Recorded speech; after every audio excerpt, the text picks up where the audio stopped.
Hi, Ronik. Hi, Kaushikbhai. Hello. Thank you so much for doing this. You're welcome. Welcome. Yeah. So, a quick introduction about you guys. What do you guys do? Well, my name is Ronik Shah. I'm based in the UK at the moment. I was born and brought up in Kenya. I manage GP practices in the UK. I'm based in Southeast London. And I'm Kaushik. I was born in Nairobi and left for UK when I was 18, and I've been there since. I okay. used to be in banking, Okay. and now fortunately retired to enjoy world. That is so awesome. Yeah. A lot of people do want to retire at good age, good health. And I think it's such a privilege It is. that you get to enjoy this. Yeah. Happy for him. Yes. So, okay. Do you guys know each other from before? How do you guys meet? Or It's the most weirdest relationship, isn't it? It Okay. is, absolutely. I run I've been working for almost 50 years Okay. all over the place, and about 12 years ago we formed a walking club in UK Okay. called Desi Ramblers, and we've been organizing challenges every year. So the primary objective of that club was to encourage people to go outdoors and enjoy UK. And it was at one of these walks this year at Cotswold. Yes. He joined us, and I was leading one of the slow groups, so we never talked about it Okay. until somebody said, Ronik is an interesting character, go and talk to him. You're mad. Let's explore that. And then that's how it started. I just went up to him and I said, I'm coming to Mombasa for a wedding. And one of my I won't say bucket list, but dream was to go to the roof of Africa, my birthplace. And he said, I'm going, I'm doing this. And before I realized, he sent me the itinerary. Oh, that's awesome. And I'm a bit of a mug for challenges. So when anything is a little bit awkward or different, Your hand goes like this Exactly. first. yeah. That's That's how it all started. that is awesome. And, So that's when you had decided to climb Kilimanjaro. Well, the idea of Kilimanjaro was came into mind in January Okay, this year. this year because Okay. September 30 years ago was the first time we climbed I climbed Mount Kilimanjaro 30 years ago. And I followed it 15 years later for the second time, and this is the third time. So it was 30 years. So kind of wanted to do a 3-decade celebration with the people we first climbed with. But unfortunately, due to commitments and family life, and it came down to 3 of us. But then along the line, people dropped off for various reasons. One of my training buddy, he was at the time he was between jobs, so he had signed up and said, look, if I don't have a job still, then I'll be happy to come along and we'll do it together. But along the line, he landed a job. Good, fortunate for him. Yes. But unfortunate that he had to pull out of this, and he was a bit gutted. But then we were signed up for the West Highland Way, which was another challenge that was organized by the Desi Ramblers, which was over 8 days in Scotland, which is one of the top 10 walks in the world. Okay. Cotswold Way. West Highland Way. Okay. And the whole trip ended with a climb to Ben Nevis. To explain on that further a bit. Yeah. The whole concept of this cinema started from West Highland Way, because Okay. I've done it a few times. And as Ronik said, it's one of the best walks. How long is the It's walk? 93 miles 93. Oh, wow. from just outside Glasgow and going up to Fort William. And how long does it take? Like, People do it, the Medcaps do it in a day. okay. The ultra marathon kind of runners and ultra fit.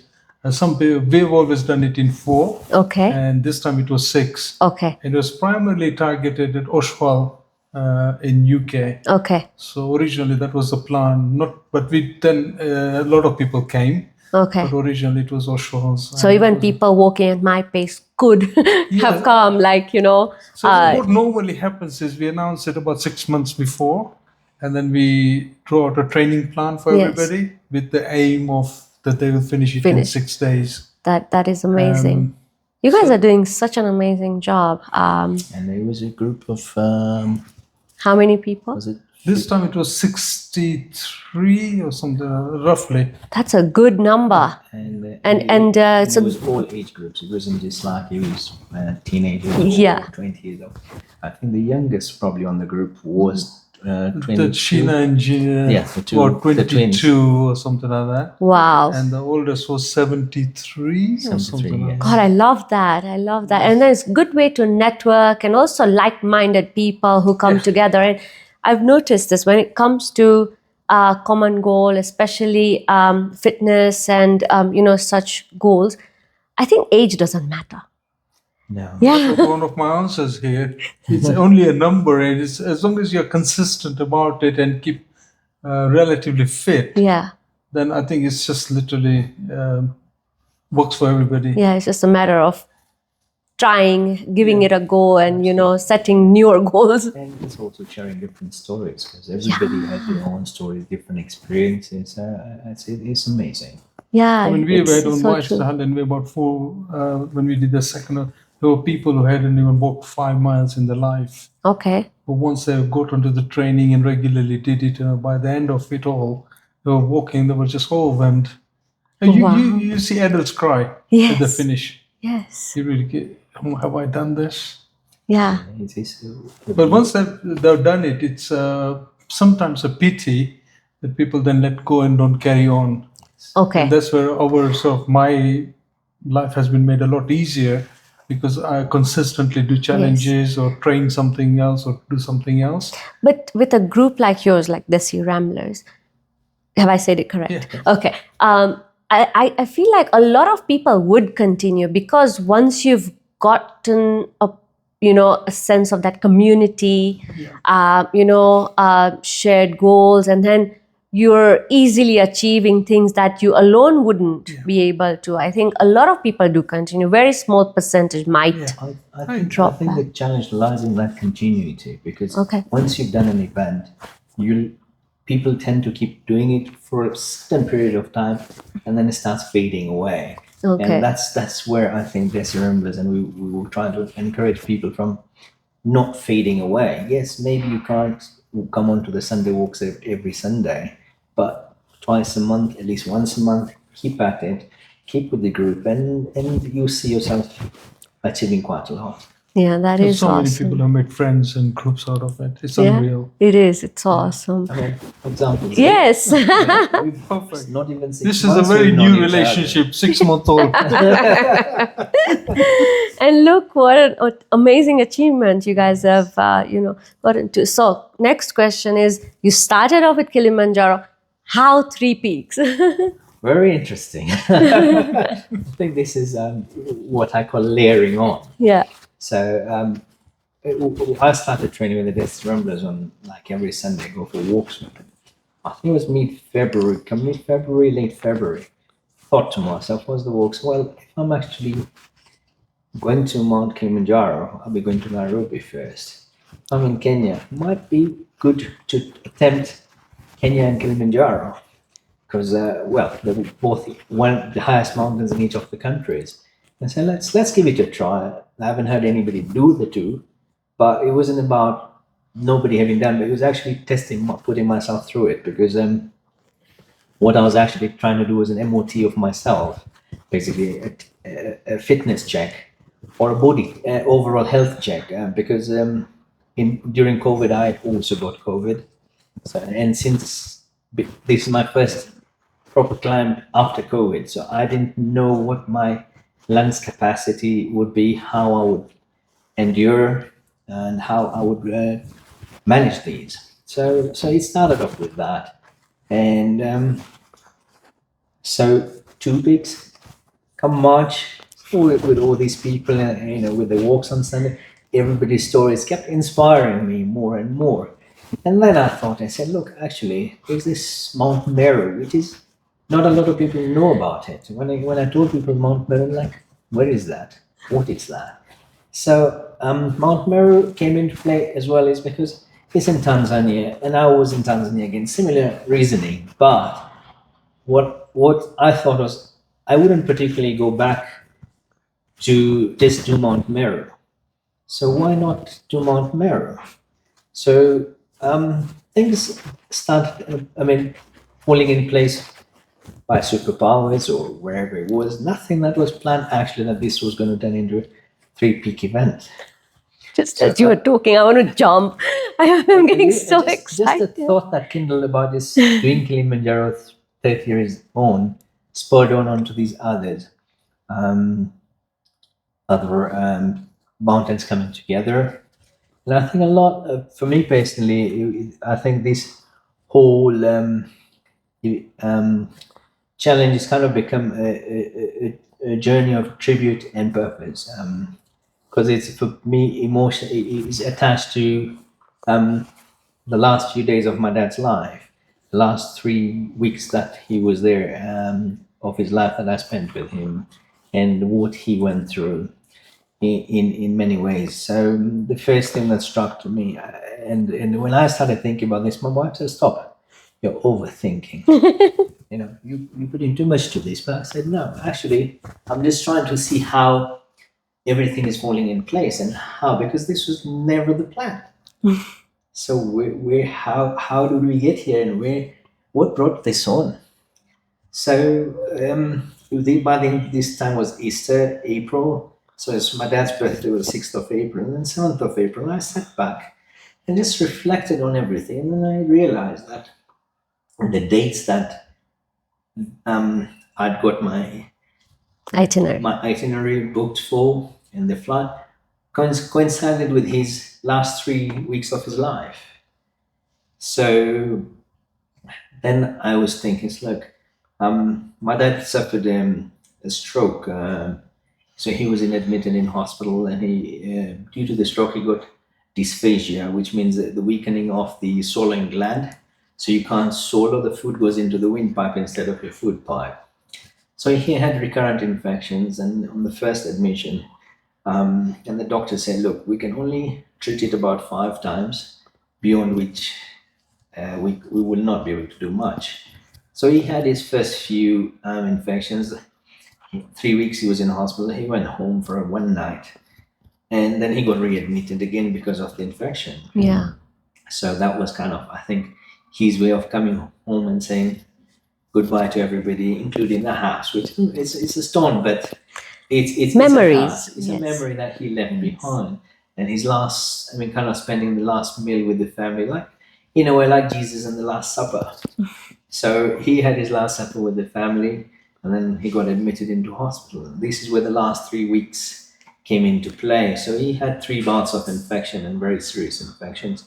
So in each infection, in a way, reflected to the magnitude of the 3 mountains and the altitude. So the higher the peak, the higher the infection was. Okay. So Mount Kenya again. So Mount Kenya is very near to his birthplace, which is at the foot of Mount Kenya, is a town called Meru. So that's where he was born during the World War in a bunker. So that's the kind of the route where it started. So the first infections were jagged, as in he was having spikes. Number 3 peaks in Mount Kenya, similar spikes with his infection. He recovered. He got well for a day. Then the spike came in again, so which reflects with Kilimanjaro, which was like gradual. It was gradually getting there, and then it was gradually coming down like the descent. So that was the biggest infection he had, which kind of was in a similar way over 8 days or so. And then he recovered, and then was the last bout when the doctor said, "Look, if now this doesn't get treated, unfortunately, we'll have to treat him as a palliative care patient now." And it followed suit. So this was a very steep climb infection, and where it dropped. So the day we were meant to summit, the 15th of October, was the day my dad passed on 3 years ago. Okay. So somewhere it was all 3, because it was 3-year anniversary, 3 peaks, 3 infections. There's a lot of, for me personally, it was a very emotional journey. But it was he who, I personally felt his presence along the whole 3 trips, and I felt like he was holding my hand and he was there all this time. And for me, I think this was my grieving. I haven't grieved when he passed on. I haven't cried, but I think this journey of the 3 peaks was my grieving period, and a sense of achievement and being with him. I felt his presence all the time, and I think he was with me when we He summited. So definitely, it's just a feeling I can't describe. But yeah, he definitely was. it's just that he watched over me. Yes, he definitely did. I do believe in it as well. And if you feel it, if it's real for you, it definitely is. Yes. And what you guys have done is no small feat. First of all, to even think about 3 peaks. And I love how you've connected the dots. Sometimes we can go on doing things and not reflect on what we've done, how we've done, and the biggest why we've done. So your why is so strong, and I'm getting goosebumps because your why is so strong, and that's the only way we can achieve something so huge, right? Your why has to be like there, because every step on the mountain, I'll be like, why am I doing this? Absolutely, yeah. Yeah, that came up. He did, we say, look. Just remind me, please. And he kept saying, like, remind me who got me into this. I need to smack him. Yeah. Because So- I've never done camping before. That was my biggest fear. Sleeping in a tent. Yes. And And I feel very cold even if it's 20 degrees. So 0 and -10, I don't know what I did. yeah, and how did that go? Bottle. Yeah. Yeah. Bless those putters and the cooks who Yeah, gave us all yeah. that. But how was it for you? And let's go back to your bigger why. Like, why did you do this? I'm Yeah, you can say the word. easily converted to challenges. I love challenges, and I do quite a few. But this 3 peaks challenge, even more, I think we didn't call it initially 3 peaks. No, I mean, obviously we were just talking about Yeah. it, but in my thoughts, and as I was trying to do a little write-up about Yeah, that's when how it they was. came together, and this was, look, I think the name East African 3 Peaks really suits it. Yes. I mean, though the 3 peaks are only between Kenya and Tanzania, not really Uganda, but it's part of East Africa, and it just made sense. I mean, a lot of people talk about 3 peaks UK, 3 peaks Yorkshire, but this was different. Yes. In UK, it's a big thing. They call it the 3 peaks, Yes. the national 3 peaks in 24 hours. Yes. So you climb the highest mountain in England, Wales, and Scotland in 24 hours. So yeah, my husband's done it, and I'm a coach on Fit Banker, and Fit Bankers take treks as well to these mountains. So I haven't done it, but I've heard of it, and also Did you the say Fit Bankers? Fit Bankers. Yes. They did Kilimanjaro last year. Yeah, and even this Priya year. was on that group. Yes. Yeah, so Priya was on the West Highland Way. Oh, the one Yeah. that plays Coco. Yes. No, No. Priya that. Okay, yes. Yes. Okay. Yeah. Small world. Wow. So that's how it all sort of. But for me, like Ronik, it's a few things added up. That it was 50 years ago I had climbed Kenya. The first climb I did was 50 years ago. So it just brought back a lot of memories, and my dad, and we both have done Outward Bound, and we Yes. had led people up the mountains. Oh, So wow. it was going down memory lane. Awesome. So it became also, for me, also very emotional. Yeah. So And also, mountain has a way of bringing that emotional side out, right? yeah, and for me, it has always worked. I always say when you're stressed, my wife always tells me that every month or every 6 weeks, just go into the mountains, go and meditate. Time of the month. Yeah, but I'm going to use that on my husband. the way it used to be, every time I get stressed or anything, people who walk with me always say you're a totally different person on the mountains. Why in office job?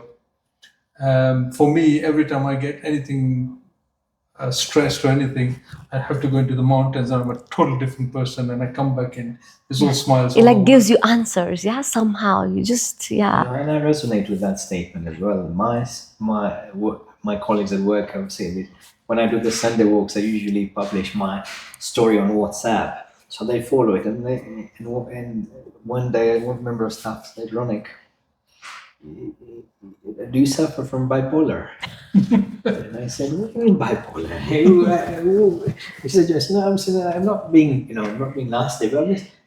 I said, "Not that now." He goes, "Have you seen how you look on those photos when you're outside in the wild, in the open, and you know how your face glows and everything, and when you're in the office, you know how you are?" I'm like, "What?" She goes, "Yes." And then she asked me that, that you don't like being here, do you? Your place is out there, not in these four walls. So basically, yeah, you're the happiest Yes. in nature, on the mountains, leading people through It's walks just or sharing that experience. Yeah. of the- It's just being in oneness with nature, and Yeah. just embracing that free spirit, and it's amazing. It is. It's like, like, you need to be out there. Yeah. So in Sanskrit, we have a word called swadharma.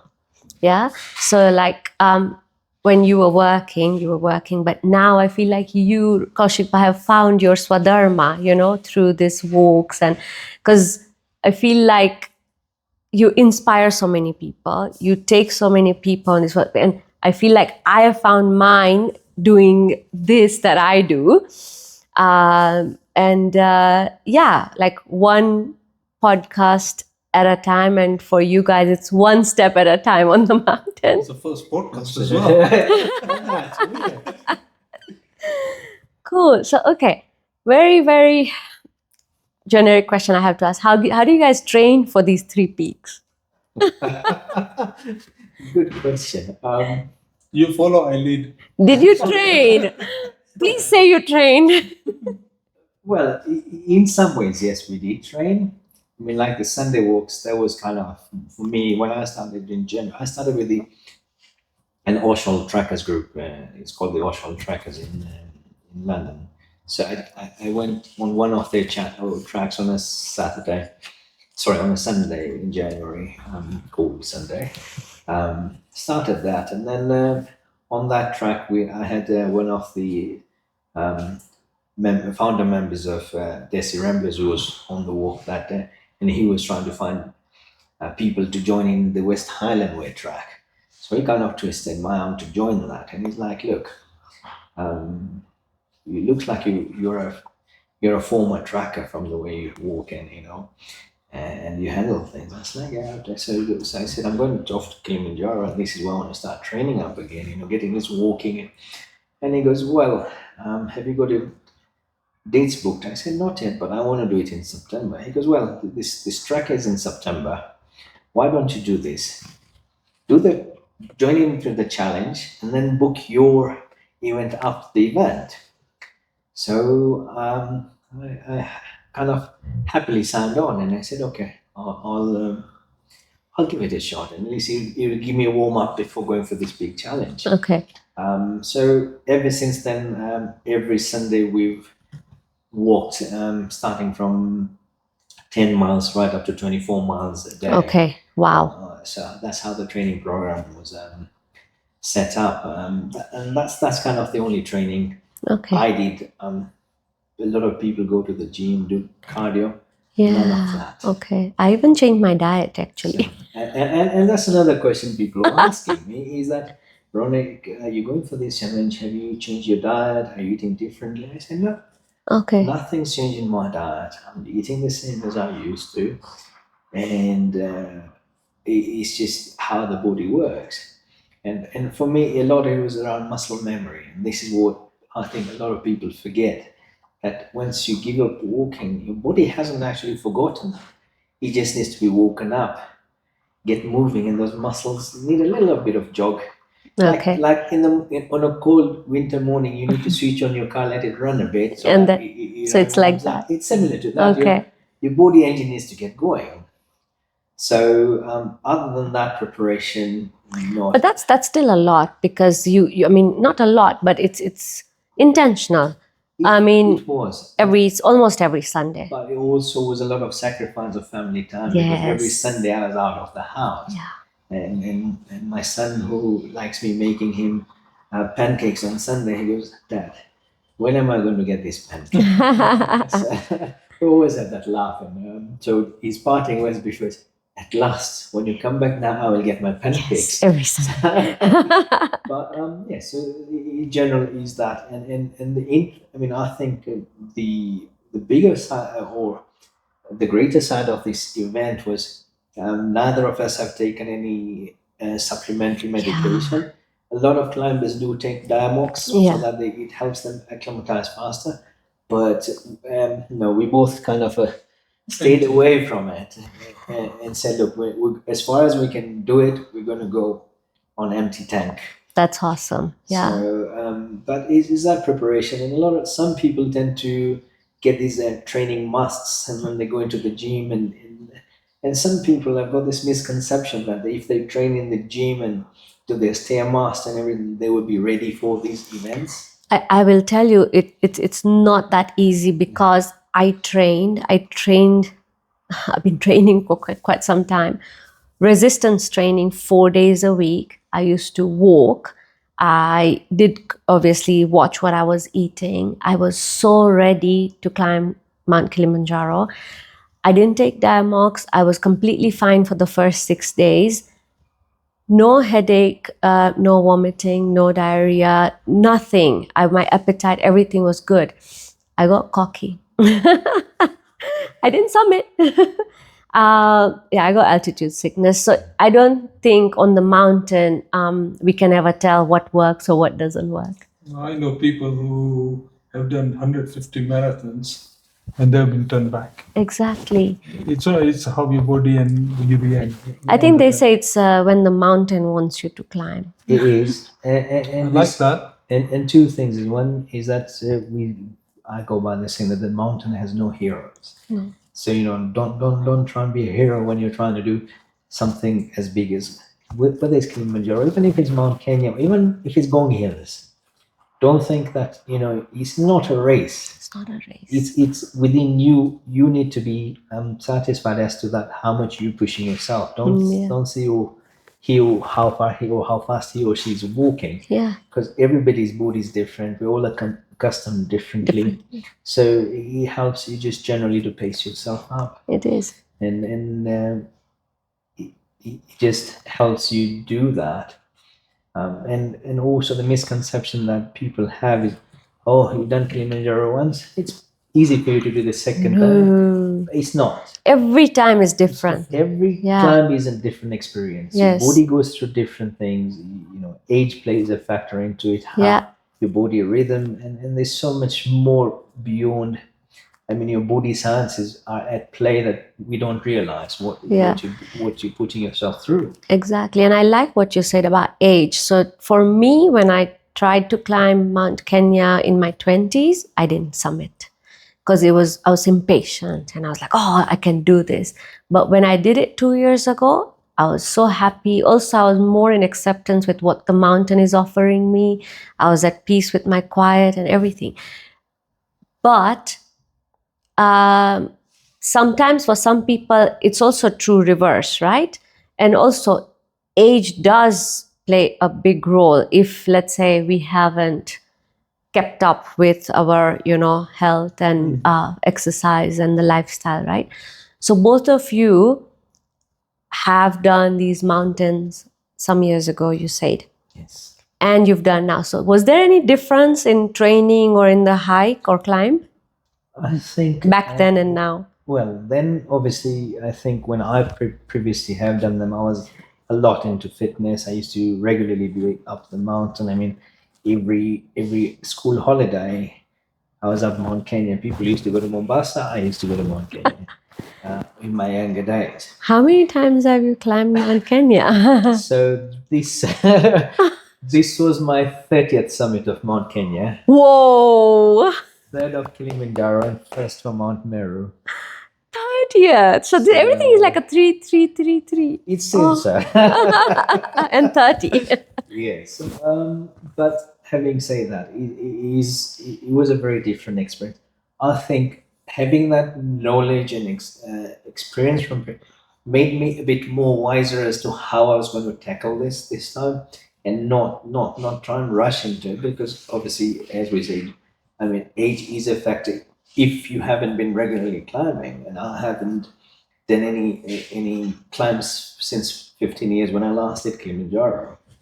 So you just your mental preparedness. It's all about willpower Yeah. and how far you can push yourself outside that comfort zone. The problem is once we, I think, I mean, maybe the age may vary with people, but once we get to about an age of 30, people drop into a comfort zone and they say, look, this is our zone, and we're happy here, but life is boring. You sit in that comfort zone forever. I mean, all due respect to Kaushikbhai here, who's never camped, he didn't know what he was getting into. When we signed up, he didn't even ask me, are we going in huts or are we going in tents? And when we got to Mount Kenya, same thing. He didn't know. And then when the guy started opening tents, and he's like, are we tenting? I'm like, yes. Is that a problem? You're like, no, because I haven't done tenting in years. I mean, on altitude. Yeah. On altitude. It's the We've first time. established he loves challenges. So, tent challenge. Okay, accepted.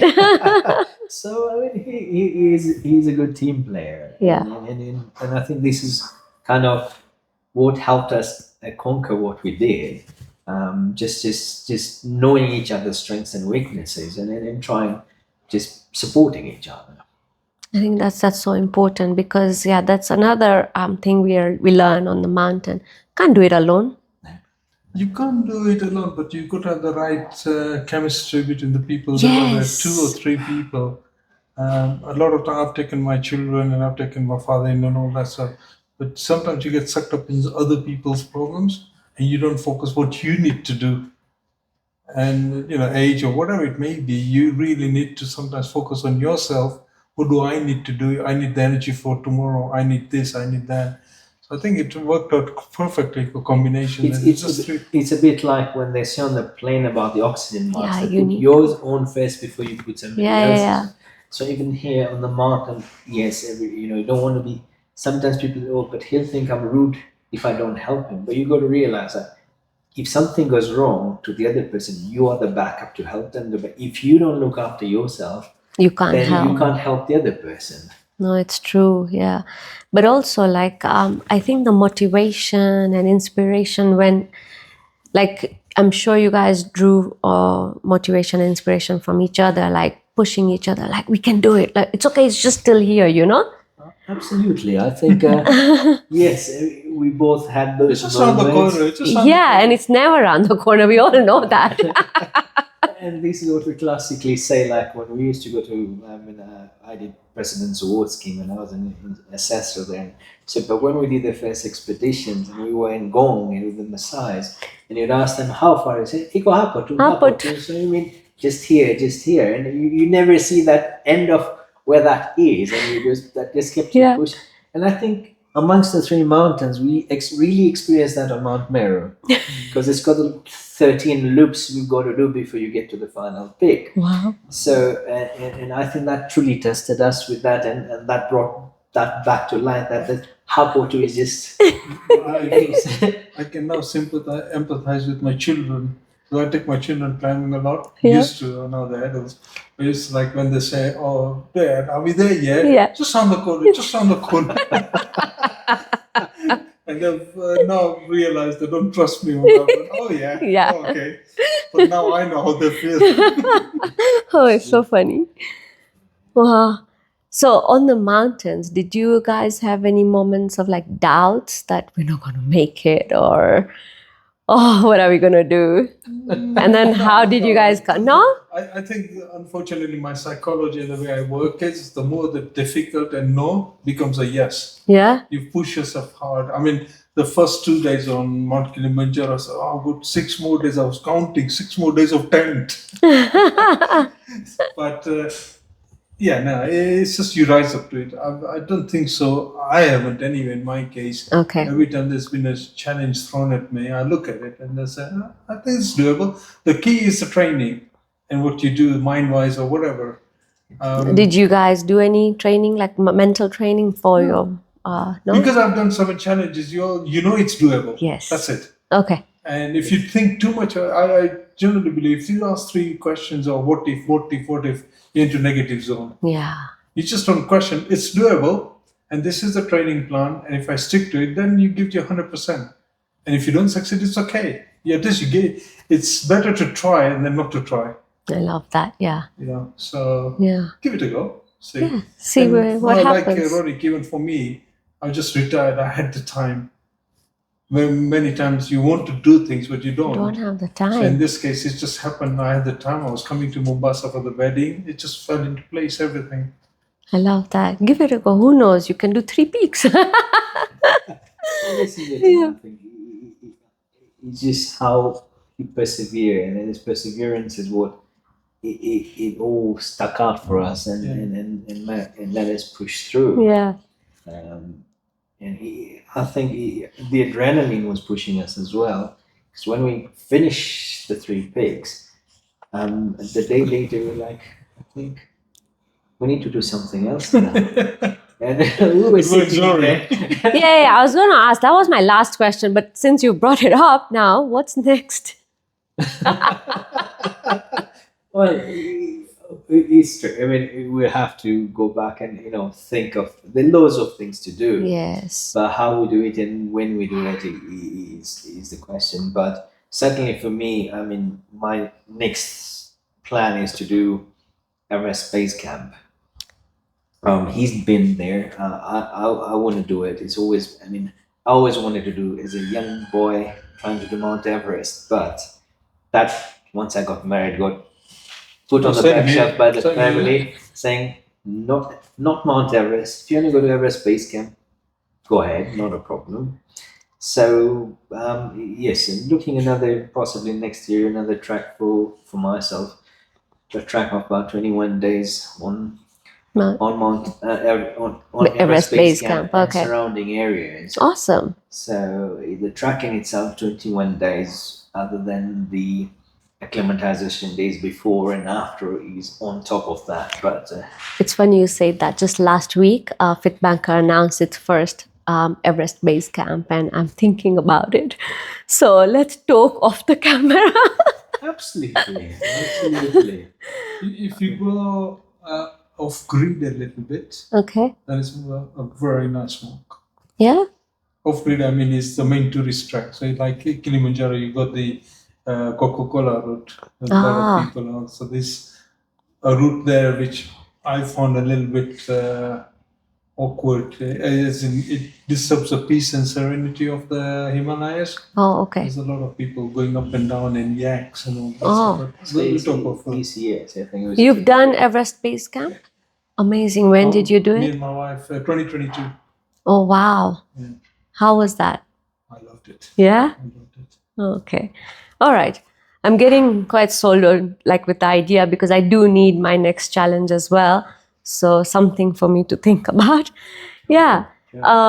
So you talked about your father, how the 3 peaks represent his, the 3 challenges or the 3 infections. And then there are 3 charities that you want to raise awareness Yes. So the for. charities wasn't the forefront of my idea of the challenge, but every time I do something, any kind of try to, I always add a charity on to Support. to support. I mean, I'm doing it anyway, but if I can raise some money for them by doing it, Why not? why not? Because a lot of the back in England when we go out there are a lot of charities doing all these Kilimanjaro but mine is reversal. Mine is not that I'm joining the charity because I want to do the challenge. Yeah. I'm doing the challenge and then piggybacking the charity on at the back of it. Yeah, and I love that also. And you said this was completely self-funded, and Yes, now it is. whatever money you collect for the 3 charities will be Equally. divided. I will be dividing it equally So- amongst the 3. So the 3 charities that we've chosen is Stroke, dementia, and a charity called OneCause. OneCause is running, is built and is managing schools in Uganda. So they've kit the school, the uniform for the kids. So it's to do with education. So my dad, he only managed to study up to Form 4, and he didn't have the opportunity to do more because of financial situations and family commitments with in terms of being the eldest son in the family. So he had to take over the family business. And had he had the opportunity, he would have done great. So he's always been one that promotes and has always strongly believed in education, saying that that's the way forward. Okay.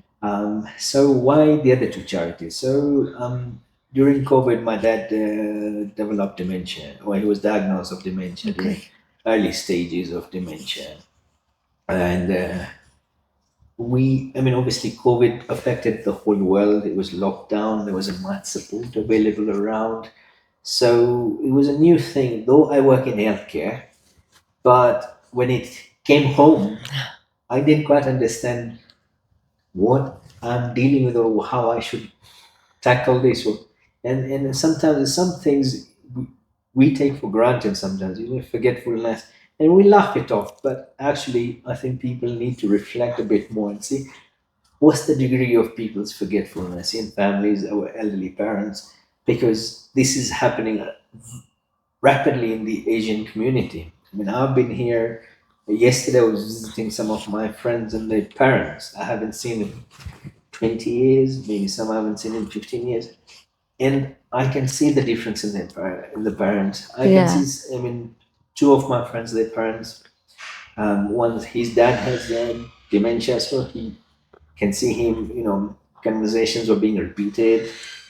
And also, one of my friend's mum, she has dementia. So you could see, and there's no other family support here, sons abroad, whatever reason why they can't be together, I'm not sure. But it's just, you could see her loneliness. And when she was so excited when I phoned her that I'm coming to see her, I was supposed, I booked her, but she had nipped out. So she said, "Can I be home in half an hour? You can come and see." I said, "Okay, I'll try and come back in an hour." But unfortunately, it took us almost 3 hours because I've been the rounds visiting all my friends and their families. But she kept messaging me with, anxiousness. "Oh, when are you coming? When are you coming?" Oh, So it's sad in a way to see that, that this loneliness is now creeping into our Asian community. yeah. And I think this is a discussion we had on the mountains the other day. Was the problem not so much so here maybe, but more in England, is that people are ashamed to say that they can't look after their parents. And it's out there, it's normal. People are, think it's a stigma, but if you can't do it, ask for help, cry out for the help. The help's there, and nobody's going to point fingers at you saying that, "Oh, he's not looking," or she. But we all have our limitations, what we can do and how much we can do. True. So so yeah, so that's dementia. Where the reasons I mean, I selected dementia, and again, stroke is what my dad had, and then where he had dysphagia, and dysphagia is not very well. Um, I don't think it's known. There's It's enough not known. known about it. No. People don't. I was told about this dysphagia probably about 4 years ago. No, sorry, pre-COVID. But I never understood it, and there wasn't enough to read about it because there's different variations of the dysphagia. Exactly. So what support was available is very minimal. How to support with people who have swallowing difficulties, I mean, and also being an ethnic minority. It's different, and it's not, the help is there, but it's not as much. So this is kind of to bring that awareness around, try and raise funds and see if more help can be available for ethnic communities. How this problem is being dealt with, and we can all improve on. No, thank you for sharing that. So we will post links on this as well for the three charities, and you've chosen really good causes. Dementia, we know, is affecting not the person going through, but also the families at large, right? And my dadiji, now that you mentioned about it, I went and read up on it, and we didn't know that she had this. And now when I reflect back, she left us 2 years ago. When I reflect back, and I'm like, oh my God, this is what she was going through. Imagine. And education is obviously the way forward. So thank you for sharing about the three The most charities. shocking of illnesses. Yeah. Because you are alive, but you don't know. And the family as well. We have somebody in the family, the person suffered for 12 years from dementia, and the husband was there looking after her, but he was still a stranger. Yeah. So it's shocking. It is, and it's very hard for the caregivers. I also for the person going through it, because there comes a time when a lot of them obviously find their home a strange place, like I don't belong here, and imagine living like that or having episodes of those, And I right? think is the awareness that really needs to come into the Asian community as to what the impacts of dementia, what the symptoms, what to look out for. Like you said, people become strangers in their own houses. Yeah.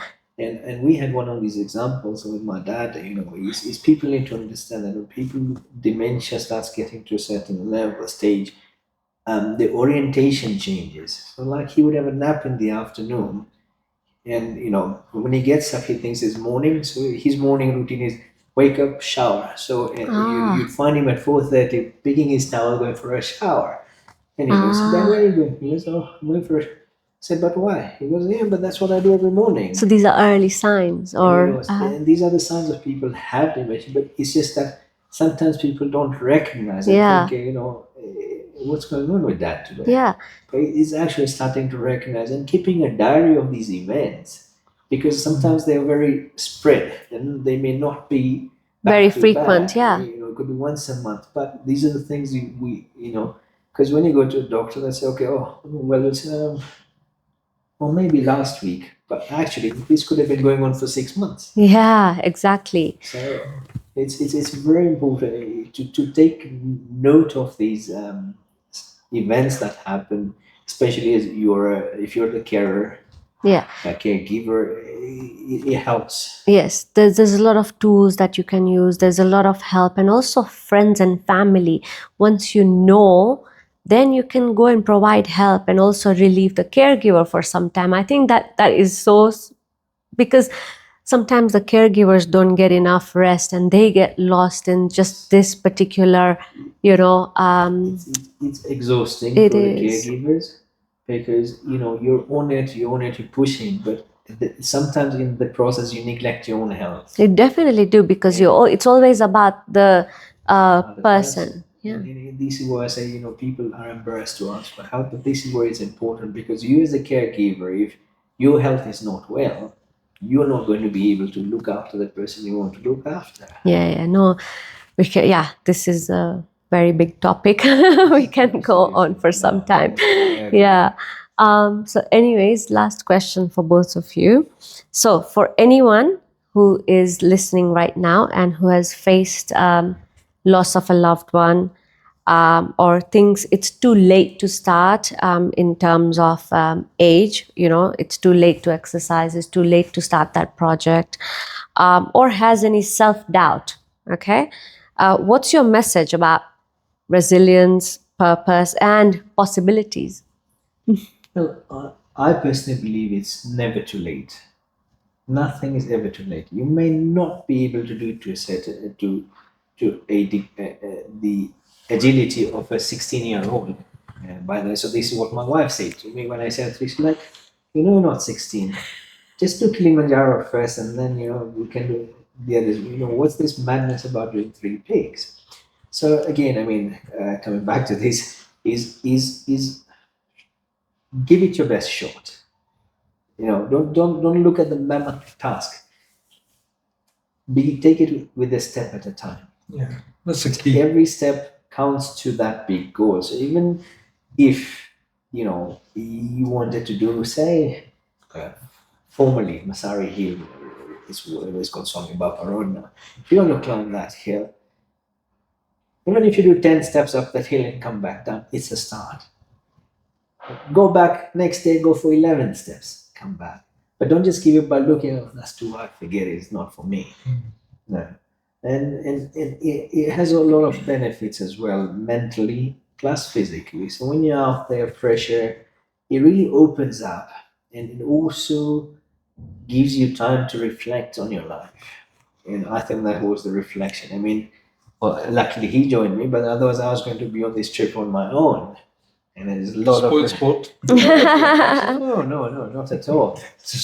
But this is the time you actually get to really reflect upon yourself and actually help repair your mental state. Yes. Because the other thing, I mean, a big taboo thing in especially now I think I could be wrong over the years, but in Kenya is that if somebody says I'm depressed, it becomes a taboo topic or a social stigma. And I think that that's not right. Everybody has a certain degree of depression, Yeah. whether we admit it or not. Everybody undergoes this phase in their life at some point. It's how you handle it, how and sharing helps. And Definitely. where we don't talk about it, we keep bottling it, and it gets to a point where then the bottle fills up and you have to put a cork on it, and you can't do anything more. Exactly. No, but I think things are changing, but not at the speed we would like. But obviously, social media helps, and every person talking about it is one step closer, I think. It is. And every person, like, even for you guys to come on to this, I don't have a huge following, but every person who hears it, and somebody who might be sitting on the fence about doing something and they get up and do it, well, that's it. We've helped one person. One person out. And that's the message that's coming out, like Kaushikbhai and myself as well, coming out of woods after 15 years, getting back into it. It's what we, I think, sometimes in this day and time is we have become slaves of Material. activities and material things, and we just say, oh, I don't have time this now, I don't have this time.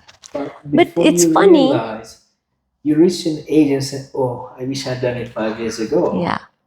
Yeah. But even at that point, when you realize, that's 5 years ago, why not Now. take the steps now? Yes. You may not conquer those, and nobody's going to laugh at you saying, No. oh, ito opera to, Kilimanjaro charo, or even to climb Kilimanjaro. And look, he didn't even get to the gate. No. But he took the courage to sign up to go to the gate. Exactly. What did you do? You sat on your sofa set and watched TV.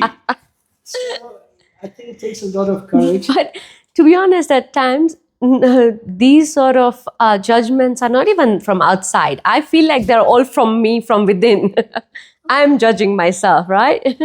I think we all do that a bit. Yeah. We kind of, and then we have expectations about ourselves. Ourselves, so high.